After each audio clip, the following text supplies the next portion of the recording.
You don't have to hide behind the thing that is hurting you. You don't have to settle for something less than what you were made for. You can walk in your purpose and you can walk in freedom when you walk with Jesus. Psalm 52, verses 1 to 4 say, "Why do you boast of evil, O mighty man? The steadfast love of God endures all the day. Your tongue plots destruction, like a sharp razor, you worker of deceit. You love evil more than good, and lying more than speaking what is right. You love all words that devour, O deceitful tongue.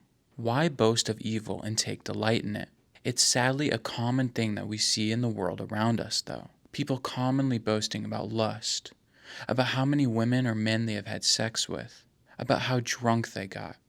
People boast about their own greed and the lengths that they went to get that thing that they coveted so much.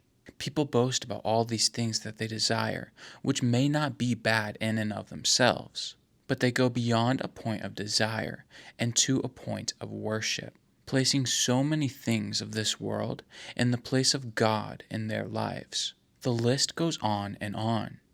People will lie to each other to get their way, and people will manipulate others to get further down the path that they are pursuing. Some people tear others down with what they say, how they judge them, and by what they call them, as if their tongue was a razor.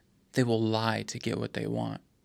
They'll pretend to be your friend to your face, but once your back is turned, they will deceive you and do what they need to get their way. People pursue evil. They pursue the lusts of this world and of their flesh more than they care for what is right, because all that they are doing is right in their own eyes. They have become lovers of evil and haters of good. And if we're honest with ourselves, this isn't just the evil person or the worst of the worst. We have all been that person before, to some degree. Maybe we didn't take it as far as some people do, but we've given in to these things before, too. And I'm not saying that to condemn anyone or to judge anyone. Like I said, we have all been there. But the steadfast love of God endures all the day. There is not one evil that can overcome it. There is nothing that can separate us from God's love. Jesus has seen what we've done. When we think that we're all alone and that no one will ever know, He was there. He knows our past. He knows our wrongs. But He still loves us more than we could ever know. And He wants us to come to Him. He's not pushing us away, but He's inviting us to come closer. He doesn't want you to try to figure it out on your own. He wants you to bring it to Him, to give it to Him, and to let Him fill you. Jesus invites us to come to Him in all that we face. Not just the good, not just the pretty, but in every detail of life, especially the ugly parts that we don't want anyone else to see, because there is freedom in Jesus. We were made in the image of God and to walk in relationship with Him. He knows that we have turned our backs on Him time and time again. And does He turn His back on us? No. He promises that if we will draw near, so will He. Whatever you face, whatever you are dealing with or going through, there is freedom in Jesus Christ. There is peace in Him. There is joy in Him. Comfort is in Him. So go to Him. Psalm 52, verses 5 to 7 say, "But God will break you down forever. He will snatch and tear you from your tent. He will uproot you from the land of the living. The righteous shall see and fear, and shall laugh at him, saying, See the man who would not make God his refuge, but trusted in the abundance of his riches, and sought refuge in his own destruction." The evil in our lives, the sin that we chase after, and all of the things of this world that we lust after have to bow to Jesus. Like I said, He doesn't turn you away, and He doesn't want you to try to clean yourself up before you come to Him. His love endures forever.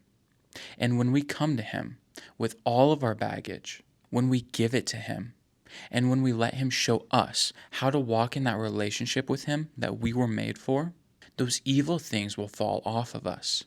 He will break them down and take them away from us. He will show us our identity as a son or as a daughter of God and help us to walk in His freedom. Our identity will no longer be found in this world or in the sin that we once used to hide in or hide behind. So often, we try to hide in or hide behind the very thing in our lives that is destroying us. People like to hide behind their riches or behind the things of this world, and it just won't work. All those things are only temporary and will one day fade away. They cannot help us, cannot protect us, and they cannot solve the deeper issue inside of us. We all have a black hole inside of us that we like to try to fill with the things of this world, but they won't ever be able to. They may give us a temporary feeling of satisfaction, pleasure, or fulfillment, but it will fade away, and we'll get stuck in an endless cycle of chasing a high that we can never quite reach because we were not made for those things. We were made in the image of God and to walk in a relationship with Him. Jesus is the only one who could ever truly satisfy and fulfill, the only one who could ever bring true peace, joy, or comfort. Everything else is just a cheap fraud. Don't settle for the false security that the things of this world claim to offer. Go to Jesus. Spend time with Him in prayer and in the Bible, and let Him show you the plan and purpose that He has for you and for your life, and let Him show you how to walk with Him like you were made to. When we walk with Jesus, there will come a time where we can sit down with Him and look back at where we used to be when we were without Him, what we used to do, and what we used to settle for, and we will be able to laugh at it, seeing how far we have come and the adventure that God has brought us on. It'll seem funny, the things that we used to pursue or the things that we used to give ourselves to, but it's because He is good and He is faithful, and because His love endures forever, that the old person is dead, and that we walk in newness of life. It's because His love never stopped chasing us down, and because He wanted to have that relationship with us that we were made to have. And it's because Jesus showed us who He says that we are, not what the world says, and not even what we used to say. Psalm 52 verses 8 and 9 say, "But I am like a green olive tree in the house of God.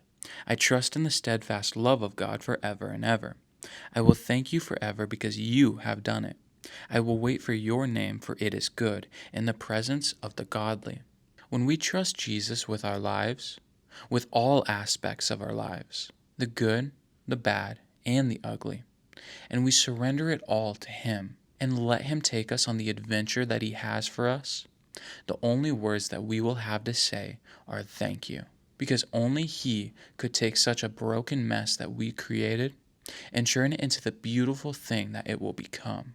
When we trust in God, and when we walk with Him, when we wait on Him, and learn to stand in His presence, we will understand just how good He truly is, just how deep His love for us is, and we will know what it is to walk in our God-given purpose and to walk in what we were made for.